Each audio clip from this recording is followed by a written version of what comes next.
Banget sama sekali. Oke, berarti misi pelarian pertama gagal. Gagal.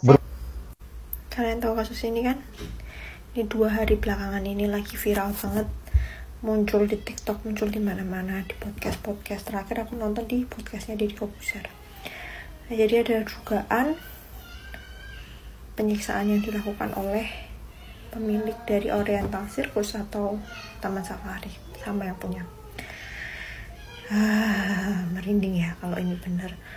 Sampai aku tidur malam kadang kebawa gitu. Manusia aja digituin gitu, disiksa. Binatangnya apa kabar? Ngeri banget. Kalau menurut kalian gimana? Kalian lebih percaya kisah dari korbannya atau pembelaan yang dilakukan oleh Oriental Circus? Lo tau nggak? Dulu tuh cita-cita gue pengen banget jadi pemain sirkus, anjay. Tapi setelah gue lihat berita yang baru-baru ini viral, jadi keinginan gue untuk jadi pemain sirkus itu bener-bener redam dan nggak pengen malah. Jadi kronologinya seperti ini. Jadi ada 8 wanita parubaya yang melaporkan ke Komnas HAM bahwa kronologinya dia menceritakan tentang masa kecilnya dia dipekerjakan sebagai pemain sirkus di OCI. Jadi pemilik dan atau pengelola OCI serta Taman Safari Indonesia ini mengambil dan memisahkan sekitar 60 anak dari orang tuanya. Puluhan anak tersebut itu diambil dari usia sekitar 2 hingga 6 tahun. Dan konon katanya anak kecil yang diambil ini dijanjikan dan diiming-imingkan akan disekolahkan ke luar negeri. Pokoknya diberi pendidikan yang terbaik lah. Dan anak-anak tersebut diduga dipekerjakan sebagai pemain sirkus tanpa diupah, tidak disekolahkan, serta tidak diberitahukan identitasnya, dalam artian ini dieksploitasi. Dan salah satu dari 8 wanita parubaya ini menceritakan mereka sempat mengalami kekerasan ketika pada proses pelatihan untuk menjadi pemain sirkus sebelum mereka show. Juga ada yang dikandangin disuruh tidur bareng macan. Dan kasus ini sebenarnya sempat dilaporkan dari tahun 97 dan baru ke-up di tahun 2025 ini. Jadi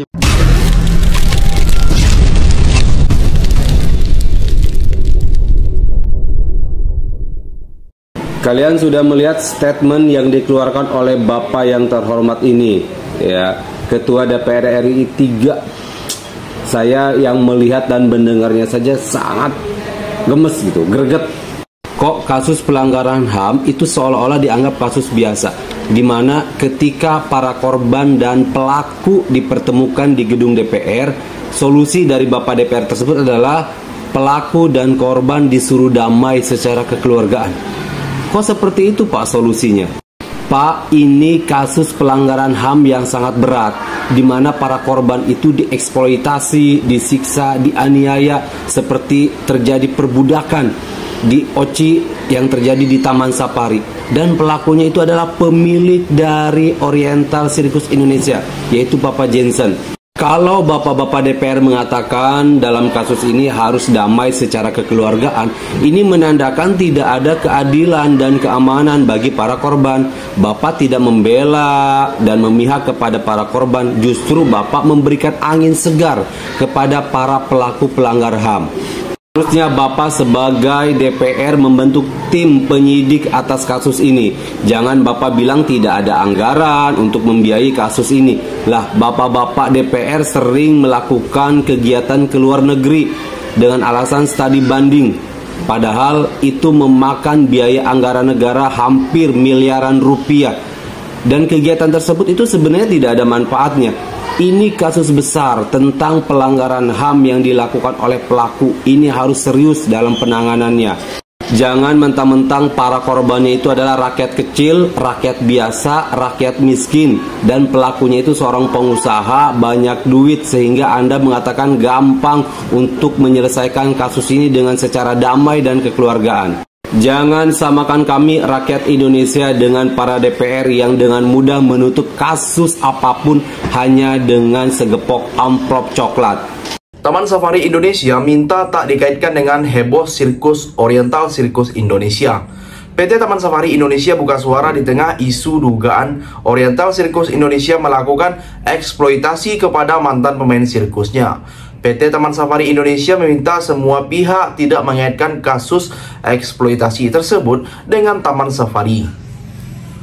Hal ini disampaikan oleh kuasa hukum PT TSI, Bambang Widjayanto. Bambang menjelaskan TSI adalah entitas hukum yang berdiri dari sendiri dan tidak memiliki afiliasi struktural maupun keuangan operasional dengan OCI ataupun entitas lain. Jadi, bagaimana tanggapan kalian? Tinggalkan komentarnya di bawah. Disetrum? Iya. Setrum gajah, Bang? Struman gajah yang panjang, alat kelamin saya. Saya karena pernah alat kelamin. Itu saya dijujulin teh gajah. Dijujulin teh gajah. Saya diam aja, udah tutup. Tapi dipegang dari sini, akhirnya yang masuk saya makan. Ibu makan tai gajahnya? Ya karena dipegangin semuanya, saya kan nggak bisa apa-apa lagi. Jujur aku tuh pagi-pagi denger kasus ini tuh bener-bener kayak jadi nangis ya. Bu Vivi ini nih yang pernah disetrum itu, dia udah pernah melaporkan kasus ini kan. Tapi ternyata kan hanya satu perlu bukti. Kalau orang lagi kayak gitu mana ada mikirin bukti ya. Ya Allah, orang dahulu itu jarang banget masih ada yang punya handphone. Keluarga saya pun pasti sama ketika dikasarin sama keluarga ataupun orang lain. Mana sempat dia nyari-nyari handphone terus bukti terus dia tes visum ke dokter itu enggak. Pokoknya perkara makan empal tapi dia malah dijejelin tai gajah. Intinya dari podcastnya Deddy Corbuzier itu, aku dapat pesan kalau misalkan setiap perusahaan itu jangan ada yang pernah semena-mena terhadap karyawannya. Aku juga pernah kerja, salah satunya di toko bangunan. Dia Chinese. Pas itu tuh aku posisinya itu masih usia 19 tahun. Aku tuh kerja sebagai staf toko, yang dimana kalau misalkan aku nggak closing, aku pasti dimarahin. Perkara aku main handphone dan gak beberes, itu aku pasti dimarahin. Nah, aku tuh sampai yang biasanya pulang jam 6, aku bisa pulang jam setengah 8. Itu aku sampai nangis, bener-bener mental aku tuh, ya Allah sekuat itu ya mental aku. Padahal kan masalah pekerjaan itu, dengan gaji itu sebenarnya kita juga punya hak gitu kan, untuk tidak mendapatkan perlakuan yang seperti itu. Karena dengan aku cuma libur sebulan 2 kali, kerja itu termasuknya udah 12 jam, itu juga menurut aku menjadi salah satu alasan aku nggak pantas untuk dimarahin seperti itu sampai aku nangis gitu. Selanjutnya, TSI juga merasa menyesalkan adanya pihak-pihak yang dengan tendensius dan insinuatif menyebutkan OCI sebagai bagian dari perusahaan TSI secara dengan sengaja, sistematis, dan terang-terangan di berbagai platform media sosial dan digital tanpa pijakan argumentasi yang didasarkan pada bukti hukum yang sah. Bunyi penjelasan resmi PT TSI. BW juga mengatakan ada sejumlah oknum yang mengaitkan Taman Safari dengan OCI. Menurutnya, ini sangat merugikan reputasi dan nama baik Taman Safari Indonesia. Dia pun meminta semua pihak berhenti mengaitkan Taman Safari Indonesia dengan Oriental Circus Indonesia. Jika tidak, Bambang mengatakan PT TSI akan menempuh jalur hukum. Jadi, bagaimana pendapat kalian? Silahkan tulis komentarnya di bawah. Gue ngomongin Oriental Circus, penyiksaan yang terjadi di Oriental Circus Indonesia. Gue gak tahu yang terjadi di Indonesia doang atau di seluruh negara. Kasus-kasus seperti itu kayak lambat gitu jalannya.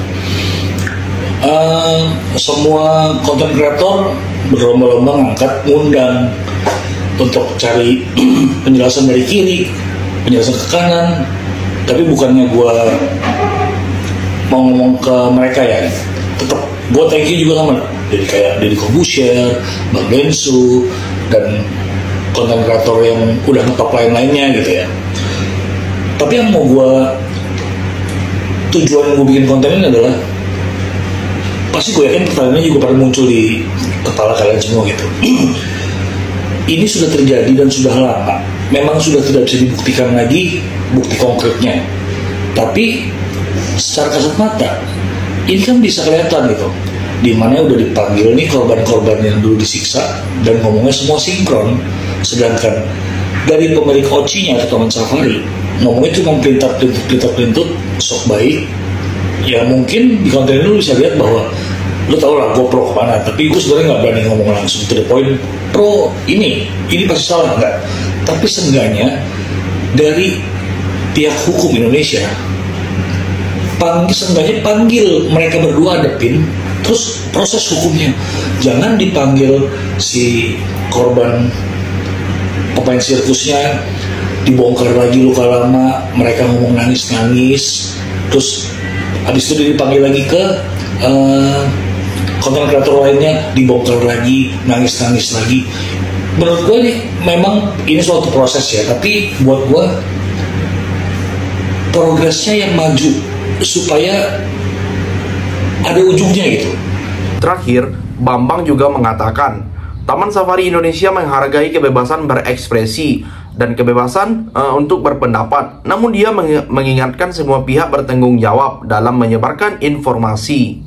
Diketahui, Sirkus Oriental Sirkus Indonesia saat ini menjadi sorotan usai adanya dugaan eksploitasi dan perlanggaran hak asasi manusia yang diterima mantan pemainnya. Laporan dugaan eksploitasi ini diterima Kementerian HAM Rakyat Indonesia.